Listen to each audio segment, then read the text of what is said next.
Hey guys, আসসালামু আলাইকুম। It's me Arenalif and welcome to my another video. Guys, বলতে চলে আসলাম ব্লগ নাম্বার 7 এ। Blog number 7 টা title thumbnail intro দেখে তো অবশ্যই বুঝতে পারতেছেন ব্লগ নাম্বার 7 কি বিষয় নিয়ে হতে যাচ্ছে। আসলে ব্লগ নাম্বার 7 আজকে আমি যাচ্ছি ভোলা টু ঢাকা। ভোলা টু ঢাকা যেখানে ভোলা টু ঢাকা কত কিলোমিটার জানেন? 116 কিলোমিটার পাড়ি দিতে হবে আমার। 116 কিলোমিটার পাড়ি দিতে নর্মালি বাস দিয়ে যাইতে হলে 116 কিলোমিটার পাড়ি দিতে 2 থেকে 2.5 ঘন্টা লাগবে। ওই জায়গায় আমি নৌপথে যাব, যেহেতু নদী পথে যাব তাহলে মানে বুঝতে পারতেছেন 5 ঘন্টা লাগবে। তো 5 ঘন্টা বা 6 ঘন্টার ভিতরে পারা হওয়া যায় না, 8 ঘন্টা ম্যাক্সিমাম সময় লাগে। তারপর আমি যাব 5 ঘন্টায়, এবং আমার লাইফে সবচেয়ে বেস্ট জার্নি হবে মেবি এইটা। কারণ আজকে আমি যাবো একেবারে ভোরবেলা, যে কারণে এখনটা আমি ইন্ট্রোটা নিতেছি। আমি একেবারে ভোরে যাব। ভোরে যাওয়ার মূল কারণ হচ্ছে আমার আর্লি ঘুম থেকে উঠতে হবে, আর্লি ঘুম থেকে উঠে আমার তাড়াতাড়ি যাইতে হবে। তো তাড়াতাড়ি যাওয়ার কারণে আমার সকালে গিয়ে লঞ্চ ধরলেই তো আমি আর ভিডিওটা করতে পারবো না, তাই আমার যা লঞ্চ ধরতে হবে। তো আমি যাব কর্ণফুলী 3-এ। কর্ণফুলী 3-এর ভিতরে কি আছে না আছে সব কিছু আপনাদেরকে বলবো। এবং কর্ণফুলী 4-এ আমি গেছি, কিন্তু কর্ণফুলী 3-এ আমি ফার্স্ট টাইম যেতেছি। তো ফার্স্ট টাইম যাওয়ার ভিতরে কি আছে না আছে ওই ফিলিংসটা আপনাদের সাথে শেয়ার করবো। যারা চ্যানেলে নতুন আছেন অবশ্যই সাবস্ক্রাইব করবেন, এবং যারা ভিডিওটা ভালো লাগছে লাইক করবেন, কমেন্ট করবেন। আর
ওই বেসিক্যালি বলতে গেলে আমি যে কুয়াশা এত তাড়াতাড়ি যে ঘুরতে বলবো 5 ঘন্টা জানি, 5 ঘন্টা শেষ হয় নাই। অনেক কষ্টে, অনেক মানে বলতে গেলে অনেক কষ্ট হয়েছে 5 ঘন্টার জার্নি। আর এটার যে স্পিড, এই স্পিডে মনে হইতেছে না যে এটা চলবে। কারণ আমরা যেমন প্রাইভেট কার চালাই, প্রাইভেট কার চালানোর সময় ওই টাইমটা কিন্তু নর্মালি অনেক কাহিনী হয়। বলতে গেলে আমাদের যে কুয়াশার কারণে আমি ভাই লঞ্চ করে নর্মালি 5 ঘন্টা যাইছিল।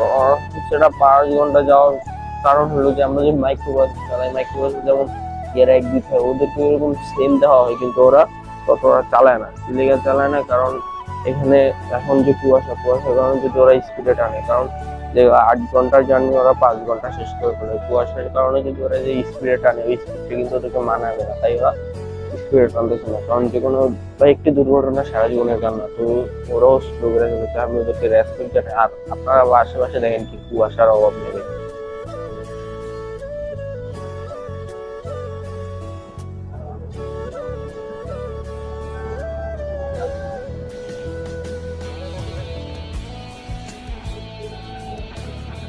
আরেকটা জিনিস বুঝতেছে না ভাই, ওরা কি দিয়ে ইশারা দিতেছে, আমি এটাই বুঝতেছি না। কি দিয়ে ইশারা দিতেছে ওরা, কি জন্য ইশারা দিতেছে ওইটা তো আমি জানি না। কিছু তো একটা জন্য ইশারা দিতেছে ভাই, আল্লাহ জানে কি।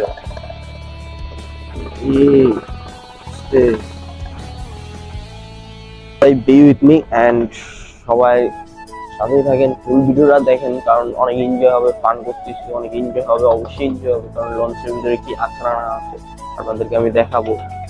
সেই কেবিন অনেকগুলো চোদ্দ 3 তলায় আছে, নর্মালি এই 3 তলায় সব কেবিন। আর এসে মাস্টার পুরোটা মাস্টার এখান থেকে ওনার কাছে কন্ট্রোল করতে পারে, পুরোটা মাস্টার এখান থেকে ওনারা সব কন্ট্রোল করে। তো আর আধা ঘন্টা, হ্যাঁ আধা ঘন্টা পর একটা গার্ড আসবে, তো এখানে কিছু মানুষ নামবে বা উঠবে, ঢাকার উদ্দেশ্যে রওনা হবে। তো আধা ঘন্টা পর আবার দেখা হচ্ছে, তো চলেন গার্ডের সামনে চলে যাবো।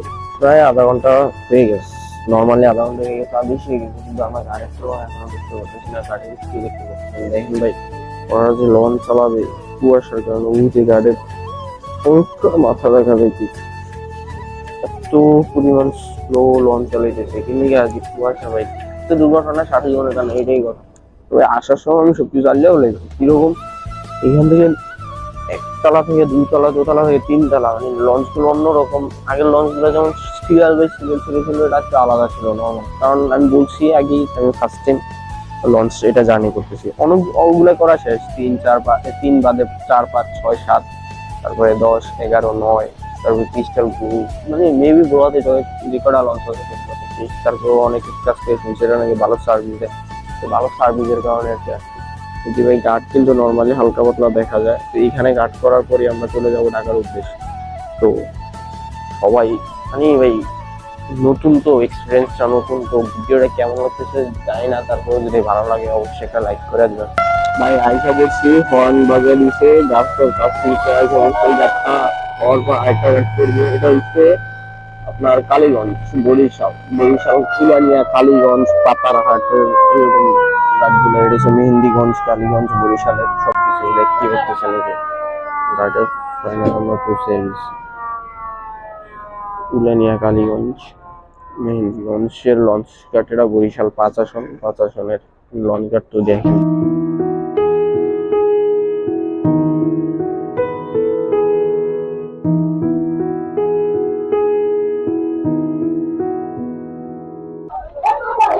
উঠার লেগে ব্যাধিস হয়ে গেছে, নাম্বার লেগে ব্যাধিস হয়ে গেছে,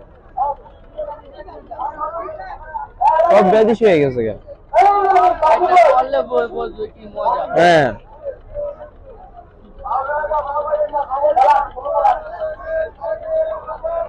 আরে বাবা আস্তে আস্তে আসেন।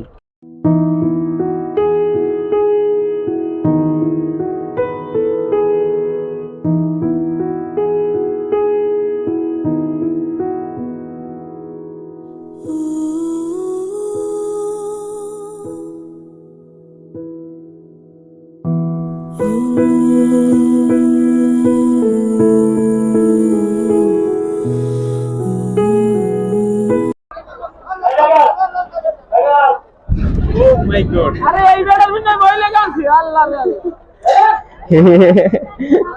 আমি যে বাচ্চা, আমরা তো বাচ্চা অনেক বুঝি। বুড়া মানুষটা রাইছিল আছে এই মনে কাছে গান দিতেছে পাইলো কি অবস্থা সবার, আমার চলে আসলাম প্রায় দীর্ঘ 1 ঘন্টা পর, আপনাদের মাঝখানে আবারও চলে আসলাম ভাই। যেমন বাতাস তেমন শীত ভাই, প্রচুর শীত, আমি শীতে বেদম হয়ে গেছি। দেখেন কর্ণগুলি টিনের সামনের ব্যাকপার্ট, সেটা 2য় তলা ওঠার সিঁড়ি।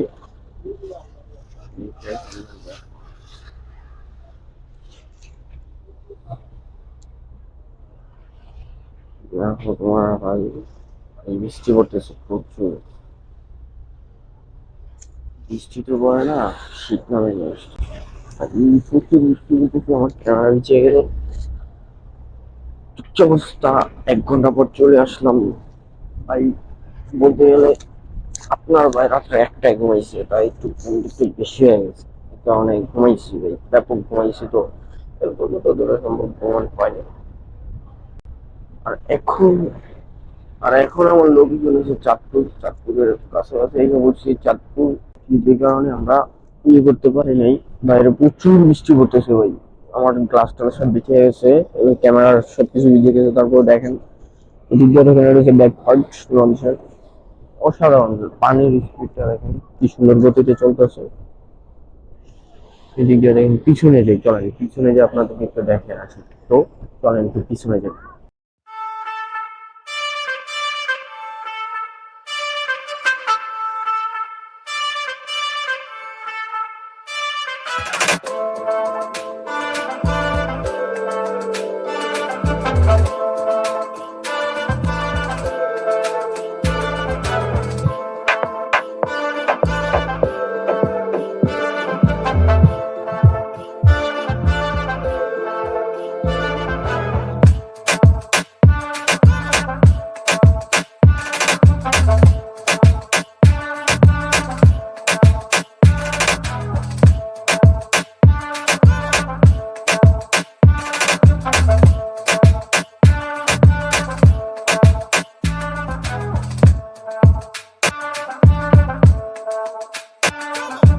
প্রচুর ঠান্ডা লাগতেছে, যেহেতু ঠান্ডা পড়ছে হাত পা সব বরফ হয়ে গেছে। আর আরেকটা জাস্ট অ্যামেজিং কোন লুকিং রিভিউটা দেখলাম, জাস্ট অ্যামেজিং। অ্যামেজিং বলতে পুরোই অ্যামেজিং। দেখেন জাহাজগুলো দেখেন, এটা অন্য যে লঞ্চ আছে ওই লঞ্চের থেকে পুরোই অ্যামেজিং।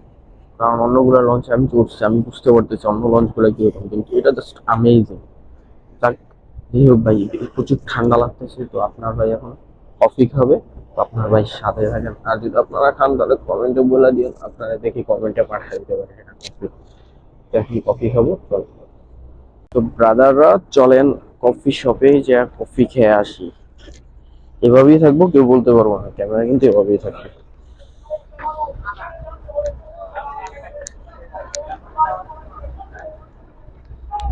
একটা কফি দেন তো। না ওই দিছে না আরে করে দিছে পুরো আমার মাথা পুরো একটা গেলে বুঝে দিই কবি কবি জি।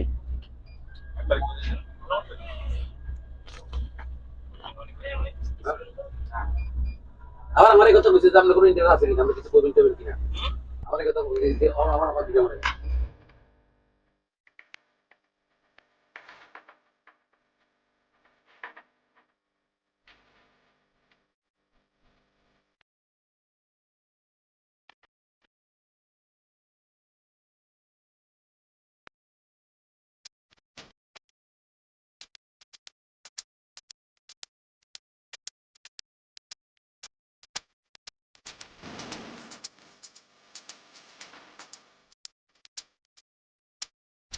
তো আলহামদুলিল্লাহ গাইস, আমরা চলে আসছি বুড়িগঙ্গা নদীর কাছে। বুড়িগঙ্গা নদী আর মাত্র 1 ঘন্টা লাগবে, কারণ এখন যেহেতু 1টা বাজে, 1টা বাজে তো আর মাত্র 1 ঘন্টা লাগবে। আমরা করি 2টার ভিতরে আমরা পৌঁছে যাবো। আমাদের 5 মিনিট চলে আসছি। এখন যেহেতু 1টা বাজে, তার মানে আমরা আশা করা যায় আমরা 2টার ভিতরে চলে আসবো। তো আলহামদুলিল্লাহ ভাই, প্রায় 2 ঘন্টা যে শীত করছিল বাইরে, এখন যে কুয়াশা ছিল, মাত্র একটু রোদ হচ্ছে, রোদ পড়ছে, এই রোদের কারণে মাত্র বের হয়ে যাচ্ছে আন্তরিকভাবে